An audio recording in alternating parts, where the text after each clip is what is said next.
Eu fui nascido e criado no sítio.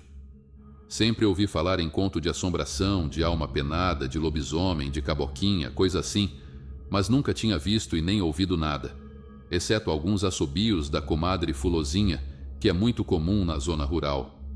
Só que um dia tive um encontro inusitado com uma coisa do além. Era noite de lua cheia, uma noite de quinta-feira do ano 2004. A lua estava por dentro da camada fina de nuvem. Caía também uns chuviscos nessa noite. Eu vinha da vila. Da vila para o sítio que eu morava, dava mais ou menos 1 quilômetro. Isso foi por volta da meia-noite. E esse trecho era conhecido por ouvir e ver coisas sobrenaturais, como, por exemplo, homem carregando caixão, cachorro grandes, pisadas, risadas, zunidos, conversas, fogo correndo, entre outras coisas que a lei humana não explica. Eu ia caminhando, estrada afora, na Avenida Israel Nery de Lima, e já me acompanhava a comadre Fulozinha com seus pios finos. Eu nem ligava, pois isso já era de costume. Entrei na estrada de chão, à sorte que a noite estava bela, iluminada, dava para ver quem estava à frente uns 200 metros. Eu sempre tive medo de andar em noite de lua, e nesse dia, apesar de muito claro, estava muito melancólica. Não tinha ninguém, só eu e a comadre Fulozinha com sua orquestra. Adentrei mais a fundo da estrada. Nela havia um corredor de avelós, uns 150 metros de canto a canto. Lá era o lugar que eu tinha mais medo. Depois de andar meio quilômetro numa curva de frente à casa de Manezinho, avistei um homem alto, de 1,90 m a 2 metros de altura. Ele usava um chapéu capa preta longa e com um guarda-chuva no ombro que tinha dado a curva, próximo ao pé de manga. Ele caminhava como vinha para a vila. Gelei na hora. Mas continuei. Pensei que realmente era gente. Fomos caminhando, eu e ele vindo e eu indo. Entre um pé de araçá e um pé de manga passei por ele bem pertinho. Dei boa noite e ele não respondeu. Continuei caminhando e pensando. Que homem mais mal educado. Fiquei com raiva e parei. Encabulado olhei para trás e cadê o cidadão? O homem tinha sumido. Não fazia nem 5 segundos que tínhamos nos encontrado.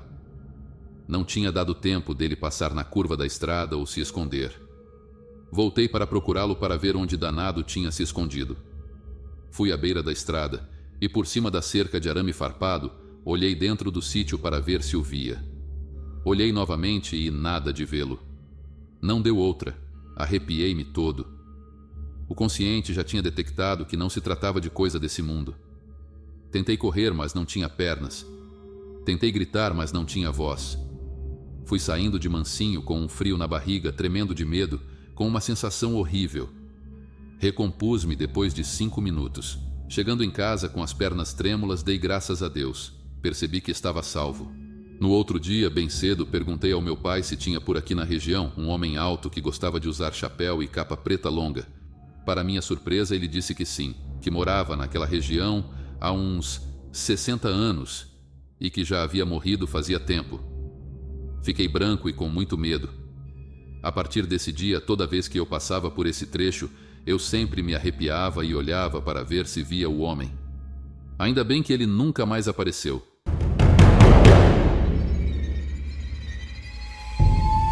O bar era sujo, como a alma de seus frequentadores. Jerome era particularmente cuidadoso quando entrava naquele tipo de lugar. Franzino só era respeitado entre os criminosos com quem trabalhava por sua inteligência. Mas num lugar como aquele, onde ninguém o conhecia, era muito provável que lhe arrebentassem a cara antes que pudesse fazer ou falar alguma coisa. Discretamente, foi vasculhando o lugar até encontrar o que procurava. O velho de mãos trêmulas que bebia sozinho, numa mesa no fundo do salão. Dirigiu-se até ele. Alphonse Deschamps, eu presumo. O velho lhe dirigiu um olhar azedo. Se é outro imbecil atrás de ouvir minha história apenas para rir de mim, não estou interessado. Jerome apenas acenou negativamente com a cabeça. Não, respondeu Jerome. Estou aqui porque, ao contrário da maioria, eu acredito no Senhor. Ainda com cara de poucos amigos, o velho fez sinal para que o rapaz sentasse. O que quer? O óbvio. Eu quero as 2 grossas correntes de prata que você disse ter visto aquela noite no armazém. Estivessem elas prendendo um lobisomem ou não? O velho continuou olhando desconfiado para Jerome. Esta história do lobisomem foi a desgraça de minha vida. Seria melhor se o maldito tivesse me estraçalhado no dia em que o encontrei, a ficar me destruindo aos poucos desse jeito. Mal posso imaginar o seu sofrimento. Ter a reputação destruída dessa forma. O velho levou as mãos ao rosto em desespero. Mais azar que encontrar um lobisomem foi encontrar um jornalista. Jerome sabia toda a história. O velho Deschamps havia sido rico, muito rico, dono de vários galpões. Mas uma noite em que trabalhara até mais tarde, abriu uma caixa que estava armazenada em seu depósito principal, alegando ter visto uma luz azulada saindo dela. Ao abrir a caixa, deu de cara com um sujeito se transformando em lobisomem. E a criatura só não o atacou por estar envolvida em 2 grossas correntes de prata. Transtornado, Deschamps correu e, na estrada, encontrou Gaston Dulac, repórter e editor do La Gazette, um jornal local que mal servia para embrulhar peixe. A partir daí, as versões do empresário e do jornalista só concordavam em uma coisa: ambos haviam retornado ao armazém. Só que Deschamps alegava que ambos haviam encontrado novamente o lobisomem e que Dulac havia cortado 2 elos da corrente de prata para levar consigo como prova. Mas o que Dulac publicou em suas reportagens seguintes do jornal foram uma série de duros ataques a Deschamps, alegando que este estava enriquecendo por estar roubando mercadorias que seus clientes deixavam guardadas em seus armazéns e que montaram uma farsa absurda sobre lobisomens e tentara cooptá-lo como testemunha.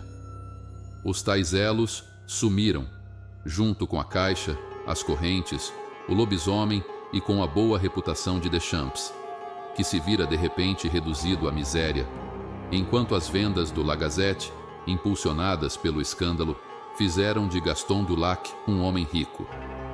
Jerome sorriu para o velho. Talvez eu tenha algo que seja de seu interesse. Aqui entre nós, soube que seu bom amigo Dulac foi roubado recentemente. O velho inclinou-se para a frente e o sorriso de Jerome aumentou ainda mais. Ele fisgara seu peixe. Notícias ruins para Dulac são boas notícias para mim. Mas você ainda não respondeu à minha pergunta. Acredito em você porque tenho a prova de sua inocência. Abrindo discretamente o casaco, Jerome puxou algo envolvido em um pano que passou por debaixo da mesa para Deschamps. Discretamente, este abriu o pano e viu o conteúdo. Um elo de corrente feito em prata. Jerome viu que o velho ficou espantado. Velho Deschamps, eu recomendo firmemente que contenha seu entusiasmo e me devolva o elo agora mesmo. Se brigarmos por ele aqui, acabaremos os 2 mortos e ele terminará nas mãos de algum dos facínoras que nos rodeiam. Deschamps sabia que Jerome estava certo. A contragosto, refez o embrulho e o devolveu. Mas em que você acha que eu posso ajudá-lo? Já faz tantos anos. Quero que puxe pela sua memória. Tenho certeza de que vai conseguir lembrar de algum detalhe que possa me ajudar. O homem não se lembrou de nada em particular, mas aquilo era algo que Jerome já havia considerado em seus planos. Deixar o velho lembrar e falar tinha mais a ver com ganhar sua confiança do que com obter alguma informação concreta. O importante é que Deschamps ainda tinha consigo cópias dos livros onde se registravam a entrada e saída das mercadorias que ele estocava em seus depósitos. E lá havia um nome: Jean-Baptiste Bertrand, o dono de uma caixa onde deveriam estar guardados objetos pessoais sem valor comercial, segundo o livro. Jerome tinha certeza de que era um nome falso, e com um pouco de pesquisa conseguiu rastrear um velho falsificador, agora aposentado, que lhe confirmou ter feito documentos para dar vida a tal identidade. O velho descrevera com um rapaz muito jovem e de boa aparência, havia-lhe procurado muitos anos antes e solicitado os documentos.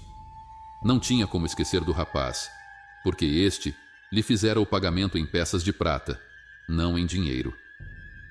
Jerome ficou ainda mais fascinado com aquela história.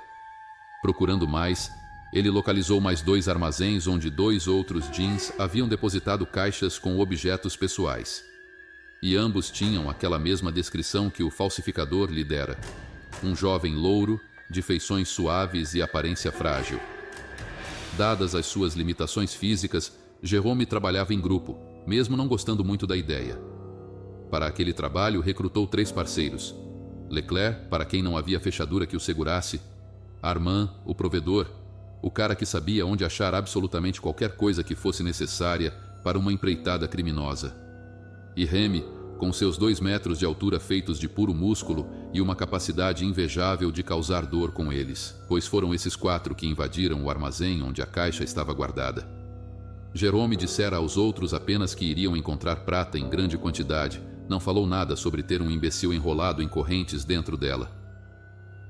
Quem diabos é esse infeliz? Perguntou Remy, enquanto todos olhavam espantados para Jerome. Um louco podre de rico, Jerome respondeu nervoso. Peguem logo a prata e vamos embora. E o que fazemos com o louco? Garantam que ele não virá atrás de nós. Remy arrancou as correntes de dentro da caixa, enquanto o rapaz envolvido por elas acordava completamente confuso. Mal foi retirado da caixa, o rapaz foi crivado de balas. Sem a menor cerimônia, largaram o corpo para trás e partiram. O grupo de lobos não esperava que o vento leste trouxesse aquela surpresa. A tarde se tornara noite, e mal o sol se escondera. A face da lua tomou conta do céu e espalhou seu brilho pálido pela terra. Foi estranho porque o primeiro cheiro era de um homem, mas enquanto o bando tomava posição para iniciar a caça, o cheiro mudou. Havia mais um lobo na floresta aquela noite. Ao revelar sua presença, o recém-chegado não foi questionado. Assumiu a liderança da alcateia naturalmente. Então, farejando o ar, ele começou a correr e a alcateia o seguiu. Apesar de que o recém-chegado corresse sobre 2, não sobre 4 patas, eles se entenderam perfeitamente. Aquela noite, Jean-Pierre de Grenouille não iria caçar sozinho. A cabana era suja, como a alma de seus 4 ocupantes. Mas eles estavam felizes e festejavam. Sobre a mesa, as 2 grossas correntes de prata. Jerome levantou um brinde. Senhores, se cada vez que eu acreditasse numa lenda estúpida eu fosse tão bem recompensado, acho que teria começado a acreditar em duendes há mais tempo. O resto do bando riu alto. Aos senhores duendes! E derramou um pouco do seu vinho no chão. O bando riu ainda mais alto. Mas, apesar de também estar rindo com seus colegas, Jerome estava preocupado. Não acreditava em lobisomens, mas seu instinto estava alerta. Por mais que tentasse, não conseguia relaxar. Jerome, você às vezes consegue ser tão irritante quanto uma mulher. O que tanto está preocupando você? Remy podia ser enorme e parecer burro, mas ele era extremamente perspicaz. Bobagens, mon ami, bobagens. Vamos beber, pois estamos ricos. Remy não ficou satisfeito com a resposta, mas sabia que discutir com Jerome era perda de tempo. Jerome deu-se conta, de repente, de um detalhe que não levara em consideração até aquele momento. Ficara tão obcecado com a história da prata que não percebera que todos até ali haviam descrito um rapaz exatamente como aquele que eles haviam encontrado no depósito. Um jovem de 20 e poucos anos. Mas a história de Deschamps, do Lac e do falsificador aposentado acontecera há 20 anos atrás. Ele não podia continuar tão jovem a menos que... Foi Armand quem chamou a atenção do bando. Vocês ouviram isso? Todos ficaram em silêncio. Silêncio que foi quebrado quando a janela foi atravessada por uma enorme pedra que atingiu Armand em cheio na testa. Seu crânio explodiu em pedaços. Meu Deus! Pelo enorme buraco aberto na janela, entraram 2 grandes lobos, que avançaram contra Leclerc. O primeiro foi atingido em cheio por um tiro do revólver do bandido. O segundo aproveitou-se da morte do primeiro para cair sobre ele. Logo outros lobos estavam entrando pela janela destruída. O som dos tiros continuou ecoando dentro da cabana. Foi possível também ouvir os ganidos dos lobos atingidos. Mas logo os tiros cessaram e foram substituídos por gritos de dor, que também logo se calaram. No fim, tudo o que restou foi o silêncio da noite.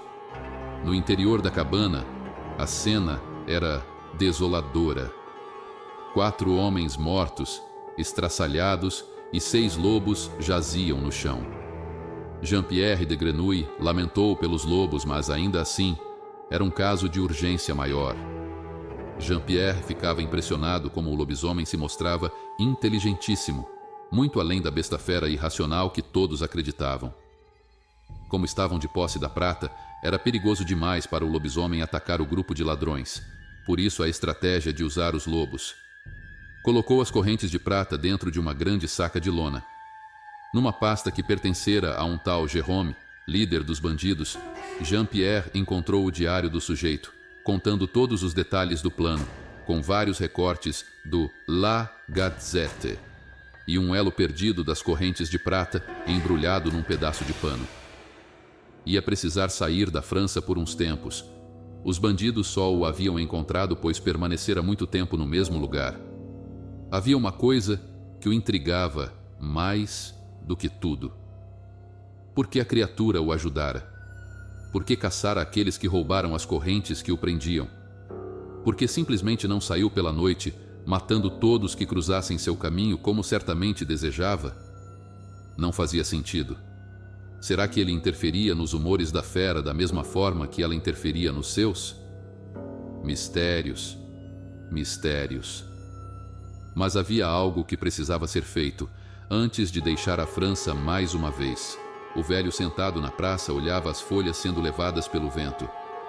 Quando o jovem louro atravessou a praça em sua direção, ele se perguntou o que diabos o rapaz poderia querer com ele. Foi só quando o jovem parou à sua frente que ele pôde reconhecê-lo. E congelou de medo. Você. Não, não tenha medo. Estou aqui em paz. Posso sentar? Perguntou, apontando para o lugar vazio ao lado do velho, que estava apavorado demais para falar alguma coisa. Monsieur Deschamps, eu vim aqui apenas para dizer que sinto muito pelo que aconteceu com o senhor. Sem querer, o senhor acabou sendo uma das vítimas da maldição que carrego comigo. Talvez a que mais sofreu com ela. O velho continuava olhando para Jean-Pierre, aparvalhado. Por isso, peço que aceite isto como um pedido de desculpas. E colocou um pequeno saco de pano nas mãos do homem. O velho não precisou abrir o pacote. Pelo tato, sentiu que haviam 2 ou 3 elos da corrente de prata lá dentro. Seja feliz pelos dias que lhe restam, Monsieur Deschamps. E o rapaz se levantou e partiu. O bar continuava sujo, como a alma de seus frequentadores. Na mesa, um jovem ambicioso escrevia avidamente tudo que o velho lhe contava. Uma história fantástica sobre maldições, lobisomens, ladrões e uma imensa fortuna em prata. Está pensando em procurar essa fortuna, filho? O lobisomem caça impiedosamente aqueles que roubam sua prata. O jovem riu. É claro que não, meu velho. Afinal, isso é só uma lenda, não é mesmo? Melhor para você que pense assim, meu filho. Nascia a lenda da prata do lobisomem.